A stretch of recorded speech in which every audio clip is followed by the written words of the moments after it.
Typhoid Mary Unveiled, the untold story of America's most infamous asymptomatic carrier. Mary Mallon, known to history as Typhoid Mary, remains one of the most enigmatic and tragic figures in the annals of public health. Born in 1869 in Cookstown, County Tyrone, Ireland, Mallon immigrated to the United States in 1883, unwittingly becoming a central figure in the history of epidemiology and a case study in the complexities of public health ethics.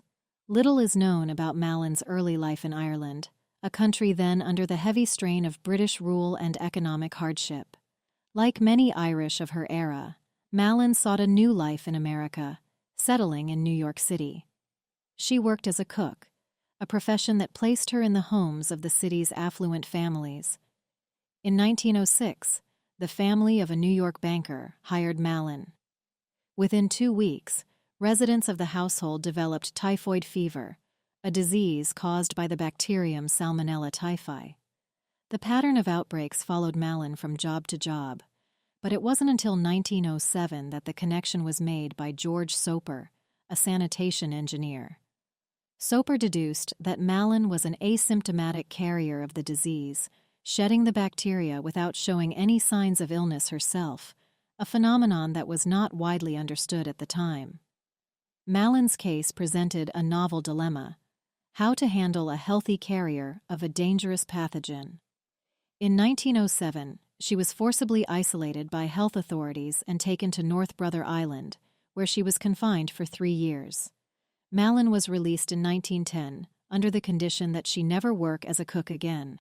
However, facing limited employment opportunities and the lack of symptoms, Mallon eventually returned to cooking, leading to further outbreaks. In 1915, after another major outbreak was traced back to her, Mallon was once again detained and would remain on North Brother Island for the rest of her life. Mallon's story raises profound ethical and legal questions. She was never formally charged with a crime, yet she spent nearly 3 decades of her life in isolation. The public health community was faced with the challenge of balancing individual rights against the welfare of the community.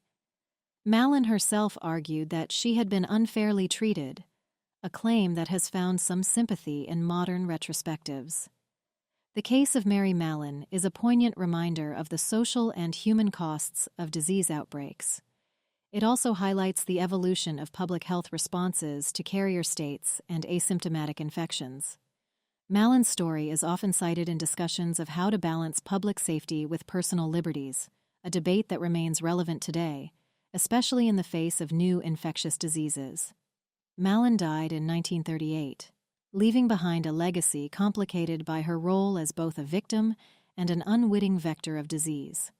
Her life story is a testament to the struggles that arise at the intersection of science, ethics, and society, serving as a critical study for public health professionals and ethicists alike. Mary Mallon's life encapsulates the tensions between individual rights and public health, a narrative that echoes through to modern times, reminding us of the human elements behind the science of disease prevention and control.